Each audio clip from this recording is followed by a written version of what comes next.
Well, greetings and welcome. This is the New Thought Media Network. I'm Ken Ludwig, and you are watching the Vibrant Living Hour. This is a show about living your best life, and I hope that's exactly what you're doing. Wherever you are, whatever you're engaged in right at this moment, I hope you're doing the absolute best you know how to do at whatever it is, and that you are just simply enjoying your life. This is a special day for me, and I think it's a special day for the network as well. My guest today is a gentleman that I've actually been Facebook friends with, Arun Gandhi, for a very long time. I am just thrilled to have him on the show here, and let me tell you a little bit about why he's on the show. Arun Gandhi is an 88-year-old author and public speaker. He is a grandson of Mohandas K. Gandhi, who was also known as Mahatma, and is promoting a different interpretation of Gandhi's philosophy of nonviolence. Through his organization, he's also involved in rescuing poor children from being trafficked. There are more than 1,000 children receiving food, clothing, shelter, and education in India through his nonprofit. He has recently authored The Gift of Anger, which has been translated into 24 languages and has become a bestseller all over Europe. Arun is the founder and president of the M.K. Gandhi Institute for Nonviolence in Rochester, New York. He's a co-founder of the Season for Nonviolence, along with the Association for Global New Thought. The season is a set of practices embraced during the 64-day period between the memorial anniversaries of the assassinations of Gandhi on January 30th, 1948, and Dr. Martin Luther King on April 4th, 1968.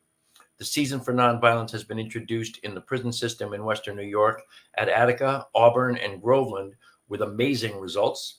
Mr. Gandhi also leads a Gandhi Legacy Tour of India and South Africa, visiting unique anti-poverty projects started by individuals with remarkable effect and results. Arun, welcome to the show. Thank you for having me on the show, Ken. I'm so thrilled to have you here. You're, I've longer than I've known you, I have been aware of the Season for Nonviolence. You're familiar with my affiliation with Mile High Church in Denver, Colorado. Yeah. Although recently, as you know, I moved to North Carolina. But I used to teach in the teen church at Mile High Church, and we celebrated the Season for Nonviolence every year with the teens, and did little projects, random acts of kindness, things that would kind of promote the Season for Nonviolence. I love the whole purpose of it. I love the practices. I love the way you can really lean into kind of setting a mindset, if you will, of being nonviolent within, which is where it all begins, isn't it? Yeah, it's a good way of dealing with the problems that we have today, and I deliberately made it decentralized. I didn't want to be able to control everything that's happening. I said, every community needs to find its own strengths and its own means to do something that would take us closer to the dream that both of these gentlemen shared, the dream of creating peace and harmony in society. So I'm very happy with the way it has taken off and found a life of its own.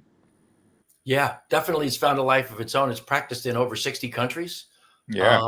And what is it, 900 cities? Is that a right number? Yeah, somewhere in that region. Yeah. That's pretty amazing.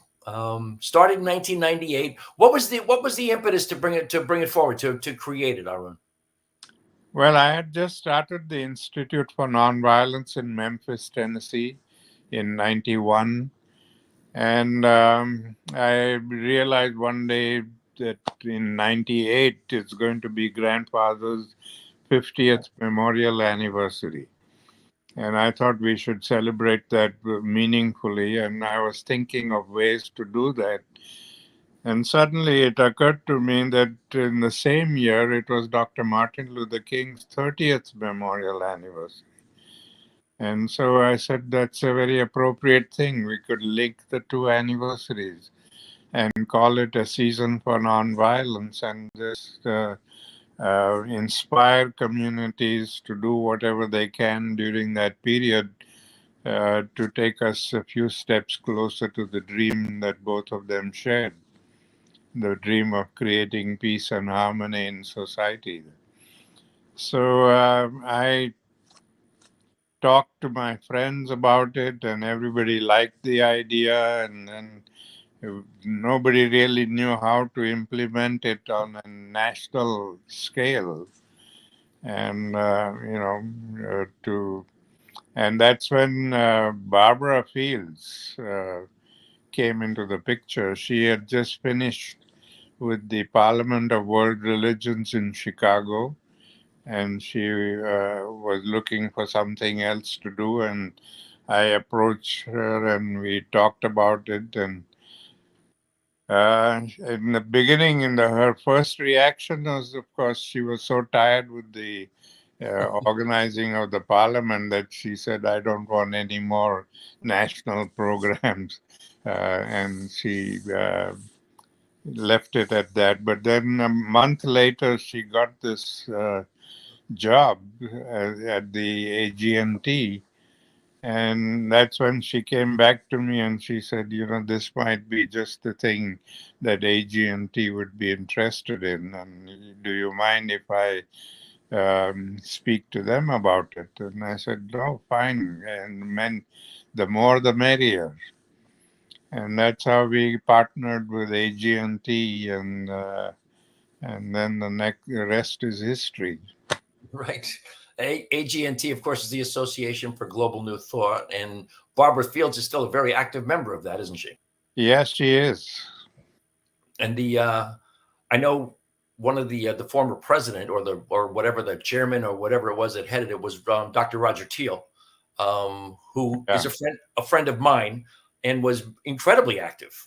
Mm-hmm. And as far as the association was concerned, and as far as the Season for Nonviolence was concerned, wasn't he?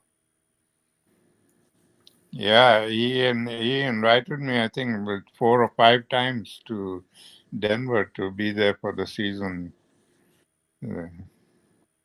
I know I saw you there once. Never got to see you the other times that you were there, but I did see you there once. The whole idea of a world that works for everybody, a world that lives in peace, common to both your grandfather and to Dr. King, is something that's really, in my mind, seems to be really pertinent at this particular time in history, because it seems to be a long way off, doesn't it?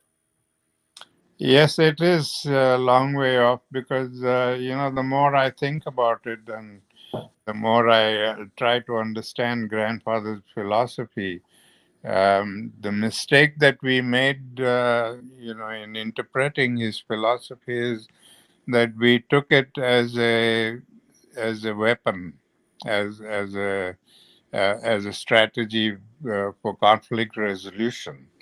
What he really meant by his philosophy was we need to change. We need to change our ways and habits and this materialistic lifestyle that we have adopted everywhere, and that has brought in all the greed and the negativity in us, and that leads from one bad thing to another. The violence that we see today, the bad relationships that we see today are all the result of this kind of bad relationships that we have with each other. Because in a materialistic world, our relationships are based on self-interest and selfishness. We are always looking at what is there in it for me, and why should I build a relationship if I don't have anything to gain from it? When we have a relationship based on that negativity, then you're going to go deeper and deeper into the hole, and we'll see more and more violence and more um, you know wars and killings. I mean, I see, people might call me a pessimist, but I see that what we are seeing today is just a prelude to what we are going to see in another 50 years and 100 years. And our children are going to be very unhappy that we didn't do anything about it. So really now, more than ever, is a time to do something about it, isn't it? Yes, it is. I mean, if we don't move away from this selfish and exploitative attitudes, I mean, look at all the countries of the world. Their foreign policy is based on what is good for them, not what is good for the world. Where every country is exploiting every other country in the world to gain whatever they want from each other, not about uh, what is good for the world. And nobody cares about the world. Everybody just cares about their country. We are in this country, I mean, the richest country in the world, the most advanced country in the world. And so we are the most exploitative country in the world. We are exploiting everybody for everything that we need.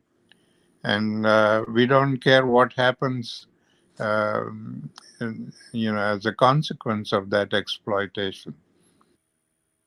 Wow. Yeah, it's everybody. We have kind of this toxic self-interest all the way around, an obsession with All over, self-interest. it's self-interest, Yes. everything. And it's every country, it's every state, it's every city, it's every person. It's kind of a toxic environment where everybody is solely concerned with what's in it for me. Exactly. And when you have that kind of an attitude, you can't have good relationships. And you don't have good relationships, you can't have peace. That's one of the things that is interesting about the season for nonviolence, the practices of the season. And for people who are interested in this, it's you go to GandhiInstitute.org and you will see all 64 days of the season for nonviolence. And there's a practice that goes with each day. Today is March 3rd. It would be day 32 of the season for nonviolence. And today's practice is patience. And there's just a little blurb that I think this can apply to almost anybody. It's so simplistic, but it really, I think, rings a bell for everyone. It says patience. When your plans seem delayed, choose to be patient by identifying at least 3 ways that you can constructively use this time to support your goal. In other words, when your plans are delayed, really whatever you had planned to do was your goal at the moment, whether it was a big thing or a little thing, whether it was going to the grocery store or making $1 million, doesn't really matter. That was your goal in the moment. And when it's delayed, we tend to be impatient as opposed to stop and think, how can I use this time? How can I use this time productively for myself and for all those around me? Exactly. And There's a great quote there from Pema Chodron as well. It says, patience is not learned in safety. I think that's hysterical. It's not learned in safety. It's in the stressful moments where we yeah, learn patience. And it is the stress, the all around stress of wanting to achieve whatever it is we have in mind for ourselves that is causing this toxic self interest that really, that just makes it almost impossible to have peace with someone else when we are so not at peace within ourselves. yeah, we're absolutely impatient because we are thinking only about ourselves. I want this right now and I must get it. Nothing must stop it.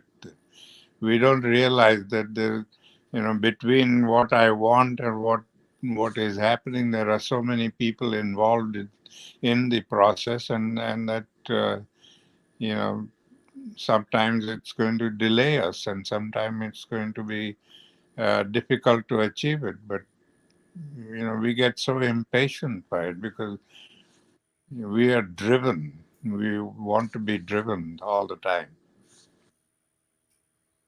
And it seems that's kind of what society, kind of the position it puts us in.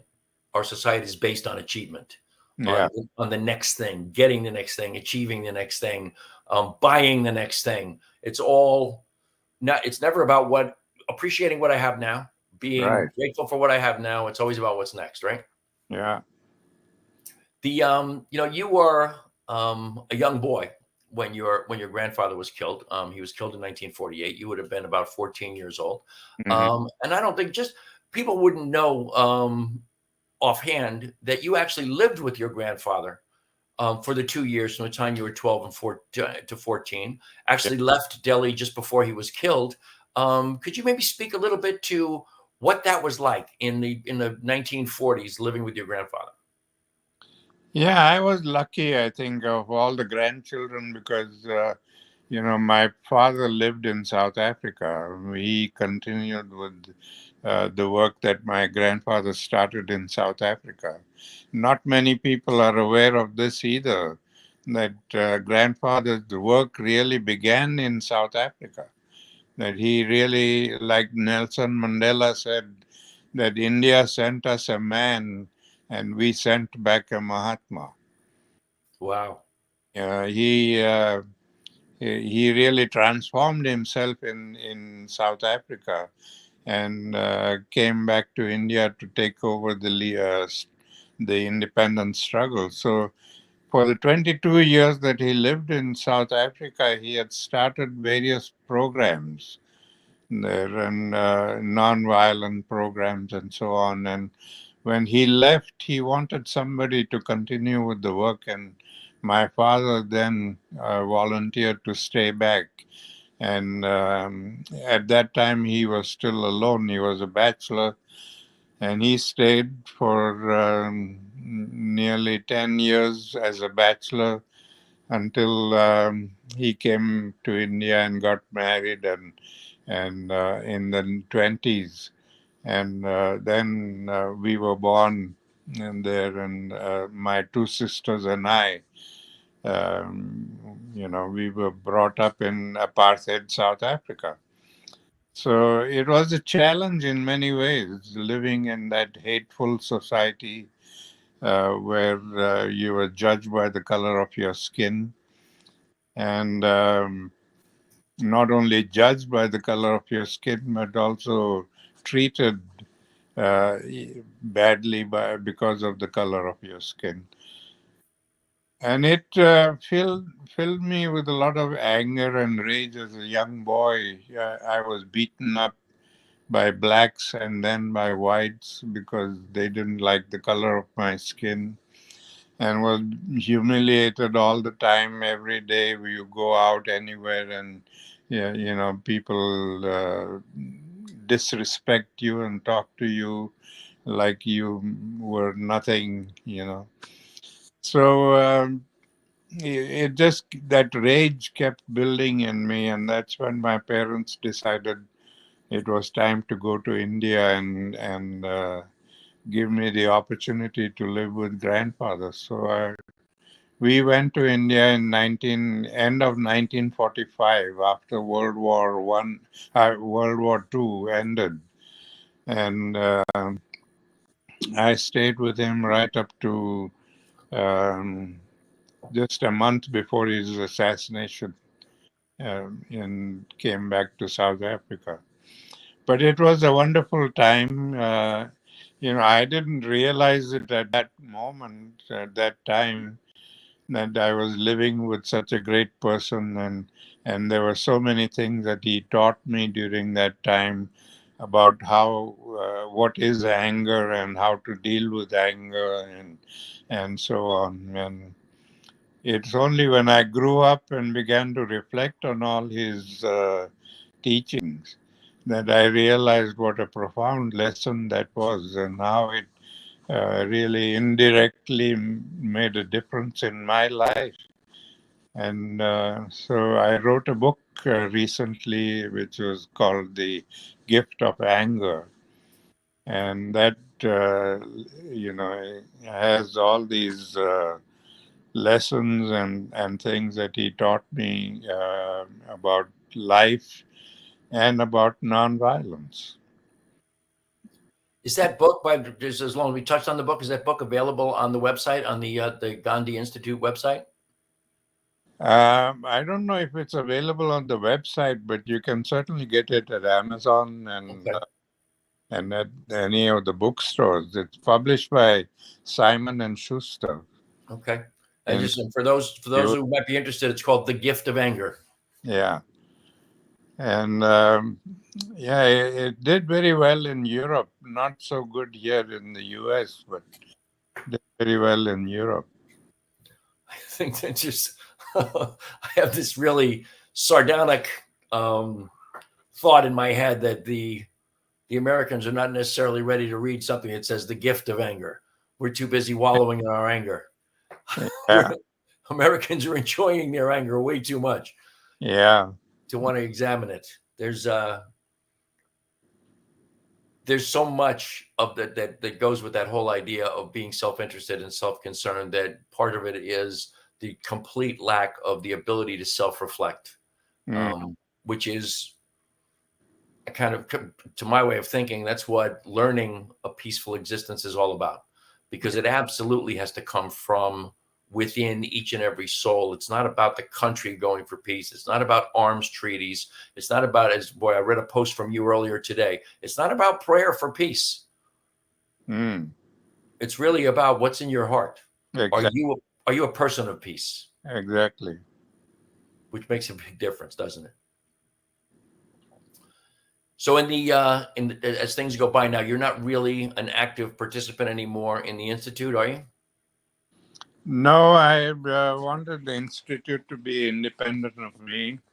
I don't want, I've seen many institutions started by friends and family, and they've gone by the wayside because they were so totally dependent on the person that once the person was removed from there, the whole thing collapsed. And I didn't want that kind of thing to happen. So I moved myself away from it, and I said, now let the younger generation run the institute. And so we've been passing the baton over to younger people. Excellent. Are there any of those family members, any other Gandhis involved in it? No, nobody is involved in it. It's all. It's just yours, and it passed on to your team. Yeah. Excellent. So what's Arun Gandhi's life like at this point? What are you looking forward to? What are you involved in? What are you engaged in right now?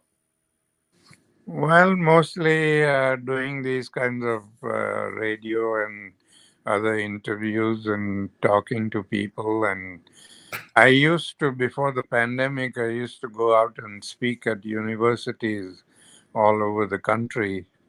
And but then the pandemic came about, and that put an end to that life. So I don't know whether that's going to revive again. And whether if it does revive, whether I'll be able to continue doing it as vigorously as I used to. With the age, and, things are not all that rosy anymore. So basically, put it in a short perspective, I am enjoying a retired life right now. There you go. I think you deserve it. Just doing my own thing at my own pace when I like it.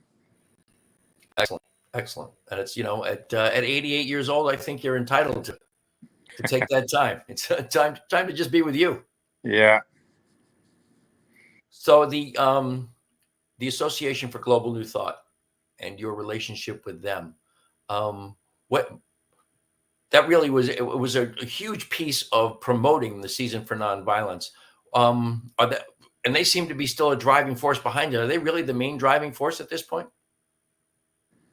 I think they are probably the main, because they have a larger network and more resources available to them. So yeah, they are doing the larger part of the work.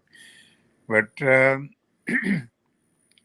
be very frank, I was a little disappointed with what they are doing. And I don't know, maybe my greater expectations or whatever it is, but I thought that they could have done much more meaningfully, not in terms of using resources, but using those resources in a more meaningful way. Meaningful in what way, Arun? Well, one of the things that we see in every part of society today is our intolerance of people, whether it's of different religions or different colors or races or whatever. It's, we have all this hate and prejudice going on. And one of the things that I suggested was that, in every town, if you get, invite the Muslims or the Hindu temple and the Muslim mosque and Jewish synagogues, and get the congregations to come together at least once a month or something, and just socialize and come to know each other. That I think would have been a much more meaningful way. But instead of doing that, mostly it's become a symbolic thing. They get one Jewish person or one African American or one Hindu person and say, well, symbolically we have one person. And that's not what this was meant to be. Boy, totally agree. That too often it's just like the forum where you have one person representing each of those different categories on the stage, and they just talk back and forth and answer questions, which is not the answer. Yeah, and this is something. It requires a lot of imagination and commitment to do. Yes. To reach out to other congregations and invite them over and host them. That's one of the things that Mile High Church was always, or has become, I should say, very active in, is the interfaith activities, bringing together people from different perspectives, and in this case, just religious perspectives, to get to know one another. Right. We did a thing. It's called a lungar, as I recall, which is a Sikh tradition of feeding the community. And we did that with a guy, boy, I wish I could remember his last name. The fellow's name was Taprit, and he was the leader of the Sikh community near Mile High in Morrison, Colorado, I believe is where their temple was. And he got together with one of the ministers at Mile High, and we prepared the meals together. We took it into downtown Denver, and we fed anybody and everybody who came. People came from the Sikh community, people came from the Mile High community, but more than that, people came from the entire Metro Denver area who didn't have a clue who the hell we were or why we were doing it. And I led a small group of people. We actually just walked the streets and handed out these meals to homeless people. And it was simply one of the most rewarding, satisfying, and fulfilling things I've ever done. And it was 1, 2, or 3 hour afternoon. And I truly enjoyed it. And that, to me, is what you're talking about, right? That's what it's all about. Exactly. That's what I was hoping that we would be able to do in many of the cities around the country. But that is how we will break down all these prejudices that we have. Is that something that, okay, so that was maybe something that the Association for Global New Thought could have done. Is that something that we could maybe, I don't mean to commandeer this, but something we could organize through the Gandhi Institute? Yes, we could. It could be done through the Gandhi Institute also, but now every time I open my mouth about something, they want me to head the program, and frankly, I'm exhausted now. Yeah. Well, somebody's along the line. Somebody's got to recognize you're 88 years old, and maybe you could just take it easy for a while. But that's an interesting thought, and I would like to, just on a personal level, I'd like to pursue that. Because I think please do. It's monumentally important. I know you introduced me once a couple of years ago to the then director of the institute to do a fundraising kind of thing that I had in mind that they passed on, but which is neither here nor there. But I'd definitely like to make those overtures to Here in North Carolina, I am not attached to any spiritual community yet. At this point, I would love to bring that to the different spiritual communities around here. I mean, there's so much more diversity here in North Carolina to begin with than there was in Colorado. Yeah. Colorado is, this was something that fascinated me that when I first looked it up. Colorado is approximately 85% white. North Carolina is 64% white. Much more diverse population. Yeah. And I find it refreshing. I find it there's a fascination to it of getting along with people who are obviously very different from what I've been used to experiencing in 46 years that I lived in Colorado. And I would love to spread that idea of community from place to place, from synagogue to temple to mosque to church. Yeah, please do. I would love somebody to take it over. Well, I don't know that I'm capable of taking it over, but I'd love to get involved in it in some way, shape, or form. The future. You say earlier that you might be looked at as a pessimist. I don't see you as a pessimist, but at the same time, I see you being realistic about looking at the way things are right now. And if we don't find some monumental change, we're in trouble, aren't we? Yeah, we are. I mean, that's what your grandfather said, that we must be the change we wish to see in the world. If we don't change ourselves, nobody else is going to change.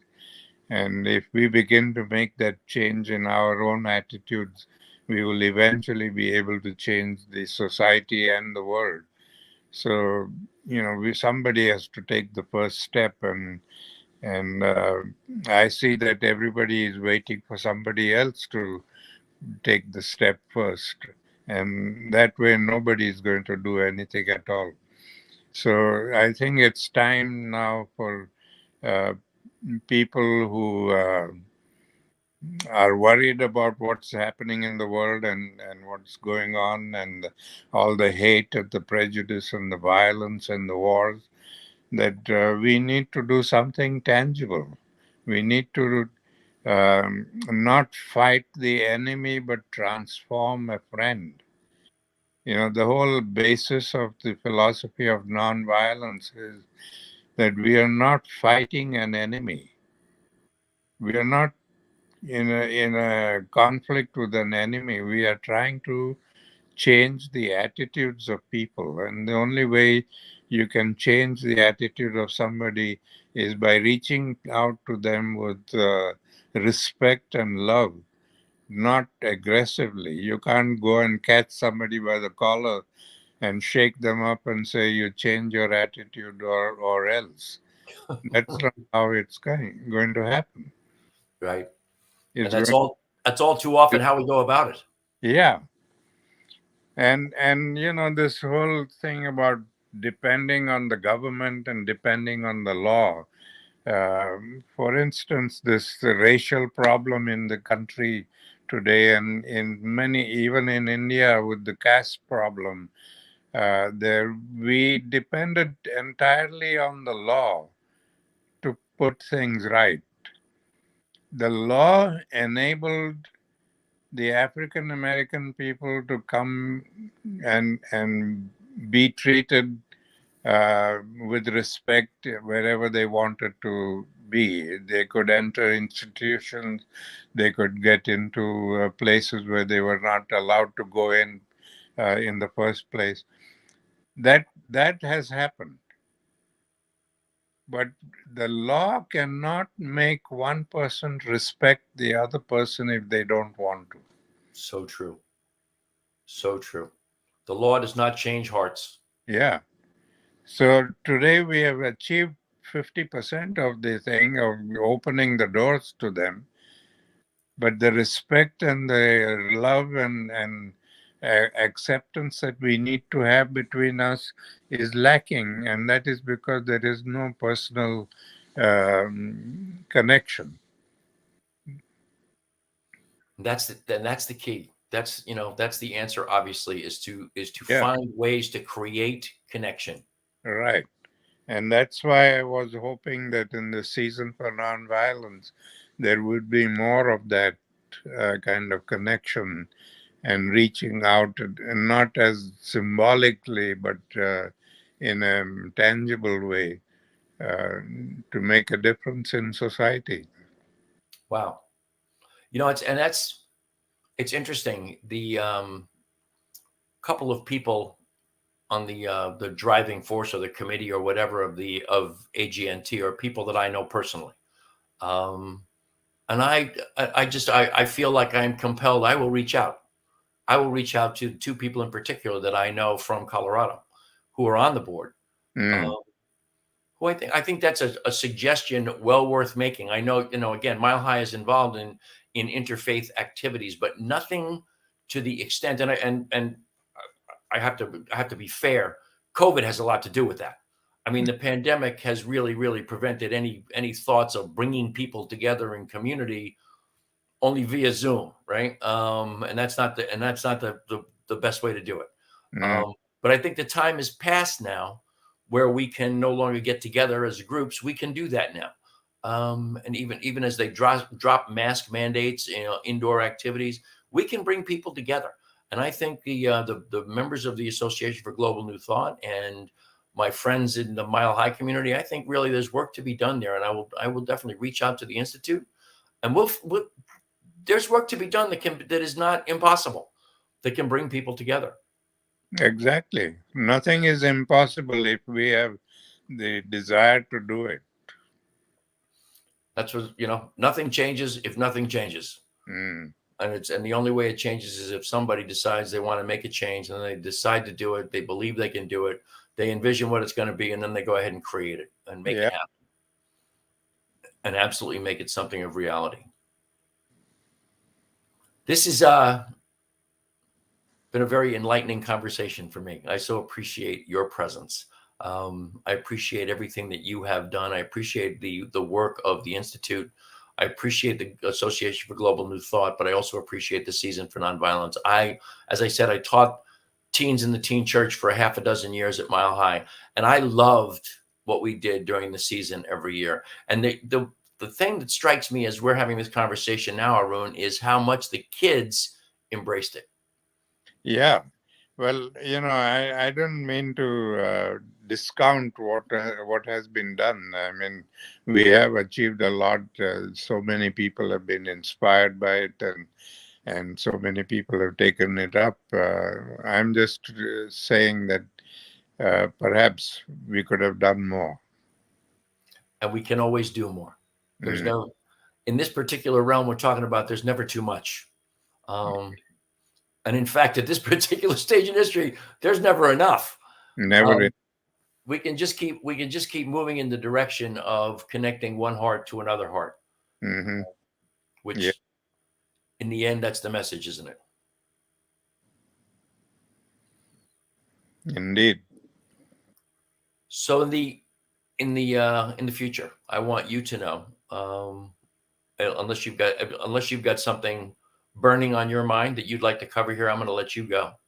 Let you enjoy the rest of your evening. But I do want you to know this. You mentioned that you don't know if you'll be able to get out and do the speeches and the talks that you've done at universities. You will always have a forum on my show anytime you want it. You've got something to say, all you got to do is shoot me a text message. You've got my number, I've got yours. Just shoot me a text message, say, Ken, I want to be on, and you're on. Thank you. Thank you very much. I appreciate you very much. I appreciate your time. I appreciate your efforts in the world. If you want to stay in the background here while I come to a close on the show, you're more than welcome to. Otherwise, feel free to just go about your business and have a pleasant evening. And namaste, my brother. Thank you very much. Namaste. Thank you. And All we'll right. seeing you more. Say that again, Arun. I said I'll be seeing you more often now. Absolutely. Absolutely. And I will look forward to that. Okay. All right. Bye-bye. There you have it, folks. Perhaps the most important interview I've ever done in my life, as far as what I consider to be the stature or the gravitas, if you will, of the person that I just interviewed, Arun Gandhi. I have always, since I was a teenager, since I Martin Luther King was shot the year I turned 18. I have always been conscious of the work of Dr. King and Gandhi since my teenage years. So having Arun Gandhi on the show today was a big deal for me. I want you to know that, some things here, that some stuff that I always want to cover with you. Whether you know this or not, the New Thought Media Network is a nonprofit organization. Please go to ntmedia.org and click on donate, and we'll be thrilled to receive whatever it is you would like to donate to us. We're always pleased to get your donations. You can reach me at teamrockitnow@gmail.com. You can also find me on my beloved Lisa and my branded Facebook page, Vibrant Aging. Please know that my show is brought to you by hempworks.com. When I talk to you about these products, amazing hand and body lotion that I absolutely love. My CBD infused coffee, which you have been watching me drink during my entire interview with Arun. I love my CBD infused coffee. The relief cream, you've heard my story, I think, but I'll tell you again. But the day I got my first order of this, my knees were aching from having done some leg lifts that I hadn't done in a while. I dropped my pants in the dining room, opened the package, dropped my pants, rubbed this on my knees. Before I was done applying it, the pain was gone. Good stuff. And of course, the absolute greatest CBD products on the planet, both broad spectrum, which is totally THC free, and full spectrum, which has the legal limit of 0.3% THC or less. Great products, amazing for your health and wellness and well-being at every level. CBD, remember, always helps to promote balance, and homeostasis is what it's called. Homeostasis is balance in your body, helps to balance literally every single system of our body. So you can find that at hempworks.com, or you can go to the parent company of Hempworks, there are 9 different brands under that umbrella. It is right there at the bottom of your screen on the scroll, mydailychoice.com, again, /Ken Ludwig. That'll take you right to my page. What I want you to also know, Arun Gandhi's book, available on Amazon, is The Gift of Anger. Got to be an incredible story of the incredible anger of a young teenager brought up in the apartheid South Africa, then spending 2 years from the ages of 12 to 14 with his grandfather during the last 2 years of his grandfather's life. Got to be an amazing story. The Association for Global New Thought, if you're interested in connecting with them, it's agnt.today. It's the only .today URL I've ever seen. And AGNT, Association for Global New Thought, agnt.today, or you can go to gandhiinstitute.org. And there's 2 I's in there, Gandhi Institute, the GANDIINSTITUTE.com. .org. For the Gandhi Institute. You can find out all you want to find out about the Association for Global New Thought. You can find out all you want to find out about the Institute and for the Season for Nonviolence. And if you go to the Season for Nonviolence, if you go to the Gandhi Institute page on the Season for Nonviolence, you will, if you look at, you scroll down, and there's a thing, I think it says to participate maybe, and you just click on that, and it'll give you every day of the 64 days this year, and what the practice is for the day, what to embrace this day. As I told you earlier, today's day 32, and the practice was patience. So that's it for today. I'm so appreciative, as always. I feel immensely blessed for the great gift of your time and your attention. I wish you all the love and all the blessings the universe has to offer, and all the peace that is yours for the embracing. I hope you'll join me next Thursday.